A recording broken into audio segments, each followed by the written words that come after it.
Hindi stories. घमंडी सांप और चींटी। एक बार ढोलकपुर जंगल में शीरो नाम का एक सांप रहता था। शीरो सांप बहुत छोटा और दुबला पतला था। उसके दोस्त उसे हवा हवा कहकर चिढ़ाते रहते थे। दोस्तों का चिढ़ाना शीरो को खराब तो बहुत लगता, लेकिन वो उनका कुछ कर भी नहीं सकता था, क्योंकि शीरो था बहुत दुबला और पतला। तभी शीरो ने अपने मन में ठाना कि अब वो खूब खाएगा और तब तक खाता रहेगा जब तक मोटा तगड़ा न हो जाए। बस यही सोचकर शीरो खाना खाना शुरू करता है।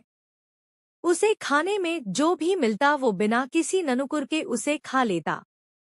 अब शीरो को खाना इतना पसंद आने लगा कि वो अब जिसके पास भी खाना देखता तो उसे डराकर उसका खाना ले लेता, फिर उसे खुशी खुशी खाता।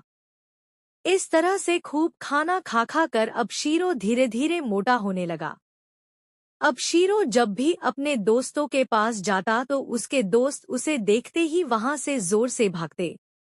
अब उसके दोस्तों को शीरो से डर लगने लगा था, क्योंकि एक दिन जब शीरो अपने दोस्तों के साथ खेल रहा था तब खेल खेल में शेरों की अपने दोस्तों से लड़ाई हुई। फिर शीरो सांप ने उन्हें ऐसे डराया कि कोई भी उसके आसपास नहीं दिखा। ये सब देखकर शीरो को बहुत खुशी हुई। वो अब खुद को बहुत ताकतवर समझने लगा। अब शीरो इस बात का फायदा उठाने लगा। वो अब जिसके पास भी खाना देखता तो उसको अपनी ताकत से डराता और उससे खाना ले लेता। इस तरह से दूसरों पर अपनी ताकत का डर दिखा दिखा कर और उनका खाना खा खा कर अब शीरो हो गया था बहुत मोटा। इतना मोटा कि अब वो अपने घर के अंदर भी नहीं जा पा रहा था। फिर शीरो ने सोचा क्यों न नया घर बनाया जाए, लेकिन इतनी मेहनत करे कौन। अब तो पूरे ढोलकपुर के जानवर मुझसे डरते हैं। चलो उन्हीं में से किसी को डराकर उनका घर ले लेता हूँ। और फिर ये सोचते हुए शीरो नए घर की तलाश के लिए निकलता है। इस तरह से दूसरों पर अपनी ताकत का डर दिखा दिखा कर और उनका खाना खा खा कर अब शीरो हो गया था बहुत मोटा। इतना मोटा कि अब वो अपने घर के अंदर भी नहीं जा पा रहा था।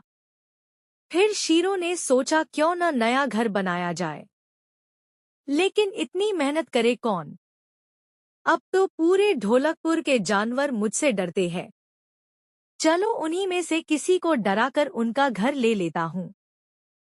और फिर ये सोचते हुए शीरो नए घर की तलाश के लिए निकलता है। सबसे पहले वो मोंटी बंदर के घर जाता है। मोंटी बंदर शीरो सांप को अपने सामने देखकर डर जाता है और डरते हुए उससे पूछता है, क्या हुआ शीरो भाई, यहाँ क्यों आए हो। तभी शीरो बोलता है, तुम जाओ यहाँ से। आज से ये मेरा घर है, अब मैं इसमें रहूंगा। शीरो की बात सुनकर मोंटी बंदर तुरंत अपना सामान लेता है और कहता है, अरे शीरो भाई, आज से ये आपका ही घर है। ऐसा कहते हुए वहां से निकलता है और खुद से मोंटी बंदर कहता है, भैया कौन उलझे इनसे, जान बची लाखों पाए। जाता हूँ और बढ़िया से घर बनाता हूँ। इधर शीरो मोंटी बंदर के घर जाते ही तुरंत बाहर निकलते हुए कहता है, अरे मोंटी बंदर घर है तो बड़ा, लेकिन खाने का कुछ भी नहीं है इसके पास। फिर शीरो कोई दूसरा घर देखने लगता है। तभी उसे सोना चींटी का घर दिखाई देता है। शीरो सांप उसके घर जाता है और उससे कहता है कि बाहर निकलो, अब वो उस घर में रहेगा। लेकिन सोना चींटी मोंटी बंदर की तरह उससे डरती नहीं, बल्कि अपने सभी साथियों को बुलाती है और शीरो से कहती है कि ये घर मेरा है। अगर तुम मेरे घर आए तो हम सब तुम्हें काट लेंगे। खूब सारी चिटियों को अपने सामने देखकर शीरो बहुत डर जाता है। उसे लगता है कि कहीं सब चींटी मिलकर उसे काट न ले।